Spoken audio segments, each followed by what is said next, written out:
Hello friends, ಹೇಗಿದ್ದೀರಾ ಎಲ್ಲರೂ? ನುಪ್ರಿಯಾ cooking ಚಾನಲಲ್ಲಿ ಇವತ್ತು ನಾನು ಸಿಂಪಲ್ಲಾಗಿ ಎಗ್ ಕರಿನ ಮಾಡೋದನ್ನು ಹೇಳ್ಕೊಡ್ತೀನಿ. ರೈಸ್ ಜೊತೆ ಚಪಾತಿಗೆಲ್ಲ ತುಂಬ ಚೆನ್ನಾಗಿರುತ್ತೆ. ಇದು ನೀವು ಕೂಡ ಮಾಡಿ ಅಂತ ಹೇಳ್ತಾ ವಿಡಿಯೋನ ನೋಡ್ಕೊಂಡು ಬರೋಣ ಫ್ರೆಂಡ್ಸ್. ನೋಡಿ, ನಾನೀಗ ಒಂದು 5 ಮೊಟ್ಟೆನ ಬೇಯಿಸಿ ಸುಲಿದು ಇಟ್ಕೊಂಡಿದ್ದೀನಿ. ಇದಕ್ಕೆ ಒಂಚೂರು ಚಾಕುಯಿಂದ ಸ್ವಲ್ಪ ಓಪನ್ ಮಾಡ್ಕೊಂಡು ನಾವು ಇಟ್ಕೊಂಡ್ರೆ ಇದು ಚೆನ್ನಾಗಿ ಖಾರ ಉಪ್ಪು ಎಲ್ಲ ಮೊಟ್ಟೆಗೆ ಹಿಡಿಯುತ್ತೆ. ತಿನ್ನೋಕ್ಕೂ ತುಂಬ ಟೇಸ್ಟ್ ಇರುತ್ತೆ. ಹಾಗಾಗಿ ನಾನು ಈ ಥರ ಮಾಡ್ಕೊಂಡಿದ್ದೀನಿ. ಎಲ್ಲ ಮೊಟ್ಟೆಗೂ ಎಲ್ಲ ಕಡೆನೂ ಮಾಡ್ಕೋಬೇಕು. ನೋಡಿ, ಈ ಥರ ಸುಲಿದು ಇಟ್ಕೊಂಡಿದ್ದೀನಿ. 5 ಮೊಟ್ಟೆನ ಸಾಕು. ಈಗ ನಾನು ಈ ಮೊಟ್ಟೆಗೆ ಏನು ಮಾಡ್ತೀನಿ, ಒಂಚೂರು ಉಪ್ಪು, ಅರಿಶಿನ ಮತ್ತು ಖಾರದ ಪುಡಿ ಮೂರನ್ನೂ ಹಾಕಿ ಸ್ವಲ್ಪ ಮಿಕ್ಸ್ ಮಾಡಿ ಇಟ್ಕೊಂಡಿರ್ತೀನಿ. ಇದನ್ನು ನಾನು ಈರುಳ್ಳಿ ಫ್ರೈ ಮಾಡ್ತಿದ್ದೀನಲ್ಲ, ಅದರೊಳಗಡೆ ಹಾಕೋತೀನಿ. ಸಪ್ರೇಟ್ ಆಯಿಲಲ್ಲೇನು ಬೇಡ. ಸ್ವಲ್ಪ ಕೆಲಸನೂ ಈಸಿ ಆಗುತ್ತೆ. ಮತ್ತು ಈರುಳ್ಳಿ ಜೊತೆ ಫ್ರೈ ಮಾಡೋದ್ರಿಂದ ಒಂಚೂರು ಚೆನ್ನಾಗಿ ಟೇಸ್ಟು ಇರುತ್ತೆ ಅನಿಸುತ್ತೆ ನನಗೆ. ಹಾಗಾಗಿ ನಾನು ಅದೇ ಥರ ಮಾಡ್ತೀನಿ.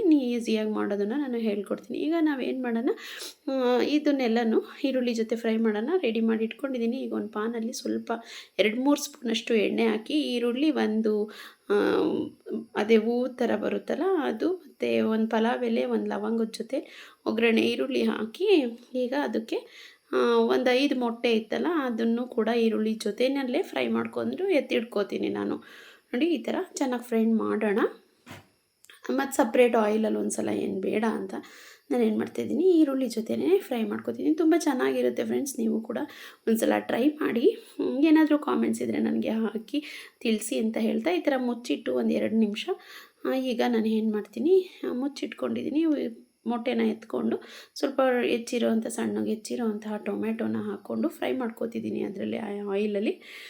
ಈಗ ಅದರಲ್ಲೇ ನಮಗೆ ಕರಿ ಕೂಡ ರೆಡಿ ಆಗಿಬಿಡುತ್ತೆ. ಹಾಗಾಗಿ ನಾನು 2 ಸಲ ಮಾಡೋದು ಬೇಡ ಅಂತ ಮಾಡ್ಕೊಂಡಿದ್ದೀನಿ. ಇವೊಂದು ಸ್ವಲ್ಪ ಚೆನ್ನಾಗಿ ಮೆತ್ತಗಾಗಬೇಕು. ಅದು ಗ್ರೇವಿ ಎಲ್ಲ ಚೆನ್ನಾಗಿ ಟೇಸ್ಟ್ ಬರುತ್ತೆ. ಸ್ವಲ್ಪ ಶುಂಠಿ ಬೆಳ್ಳುಳ್ಳಿ ಪೇಸ್ಟ್ ಫಸ್ಟೇ ಹಾಕ್ಬಿಟ್ರೆ ಸ್ವಲ್ಪ ತಳ ಹಿಡಿಯುತ್ತೆ ಅಂತ ನಾನು ಸ್ವಲ್ಪ ಲೇಟಾಗಿ ಹಾಕ್ಕೋತಿದ್ದೀನಿ. ಈಗ ಸ್ವಲ್ಪ ಮುಚ್ಚಿಟ್ಬಿಟ್ಟು ಈಗ ನೋಡಿ ಈ ಥರ ಆಗಿದೆ. ಇದಕ್ಕೆ ಸ್ವಲ್ಪ ಉಪ್ಪು ಹಾಕಿದರೆ ಚೆನ್ನಾಗಿ ಮೆತ್ತಗೆ ಬೇಯುತ್ತೆ. ಹಾಗಾಗಿ ನಾನು ಉಪ್ಪನ್ನ ಸೇರಿಸ್ಕೊತಿದ್ದೀನಿ.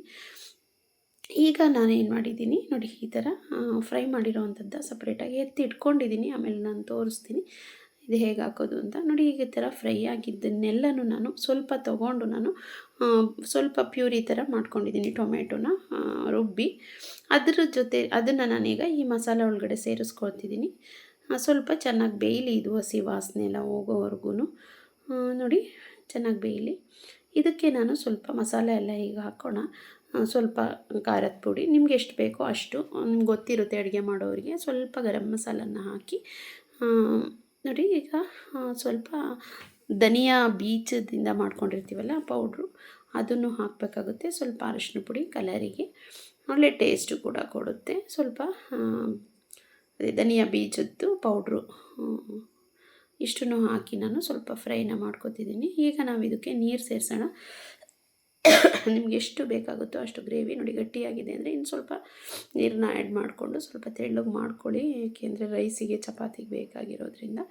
ಈಗ ಚೆನ್ನಾಗಿ ಬೆಂದಿದೆ. ಇದಕ್ಕೆ ನಾವು ಏನು ಮಾಡೋಣ, ಮೊಟ್ಟೆ ಫ್ರೈ ಮಾಡಿ ಇಟ್ಕೊಂಡಿದ್ವಲ್ಲ ಅದನ್ನು ಹಾಕಿ ಸ್ವಲ್ಪ ಫ್ರೈ ಮಾಡ್ಕೊಳ್ಳೋಣ. ಬೇಯಿಸ್ಕೊಳ್ಳೋಣ. ಇದು ಚೆನ್ನಾಗಿ ಮಸಾಲ ಎಲ್ಲ ಅದರಲ್ಲಿ ಹಿಡಿಯುತ್ತೆ. ಇವಾಗ ನೋಡಿ, ಸ್ವಲ್ಪ ಒಂದು 2 ನಿಮಿಷ ನಾನು ಮುಚ್ಚಿಡ್ತೀನಿ. ಈಗ ನೋಡಿ ರೆಡಿ ಆಗಿದೆ ಈಗ ಎಗ್ ಕರಿ. ಈಗ ನಾನು ಏನು ಮಾಡ್ತೀನಿ, ಸಣ್ಣಗೆ ಹೆಚ್ಚಿಟ್ಟಿರುವಂತಹ ಕೊತ್ತಂಬರಿ ಸೊಪ್ಪನ್ನ ನಾನು ಅದರಲ್ಲಿ ಹಾಕ್ತಿದ್ದೀನಿ. ಸೇರಿಸಿ ಈಗ ರೆಡಿಯಾಗಿದೆ. ನೋಡಿ, ತಿರುಗಿಸ್ಕೊಳ್ಳೋಣ. ಒಳ್ಳೆ ಸ್ಮೆಲ್ ಬರ್ತಿರೋವಂತಹ ಘಮ ಘಮ ವಾಸನೆ ಬರ್ತಿದೆ ಎಗ್ ಕರಿ. ಈಗ ಅನ್ನದ ಜೊತೆ ಸರ್ವ್ ಮಾಡಿದ್ದೀನಿ ಫ್ರೆಂಡ್ಸ್. ನೋಡಿ, ತುಂಬ ಈಸಿಯಾಗಿ ಸಿಂಪಲ್ಲಾಗಿ ಮಾಡೋದನ್ನು ನಾನು ಹೇಳ್ಕೊಟ್ಟಿದ್ದೀನಿ. ಈ ವಿಡಿಯೋ ಇಷ್ಟ ಆದರೆ ಲೈಕ್ ಮಾಡಿ, ಶೇರ್ ಮಾಡಿ, ಸಬ್ಸ್ಕ್ರೈಬ್ ಮಾಡೋದನ್ನು ಮರಿಬೇಡಿ ಫ್ರೆಂಡ್ಸ್. ಇಷ್ಟೊತ್ತು ವಿಡಿಯೋ ನೋಡಿದ್ದಕ್ಕೆ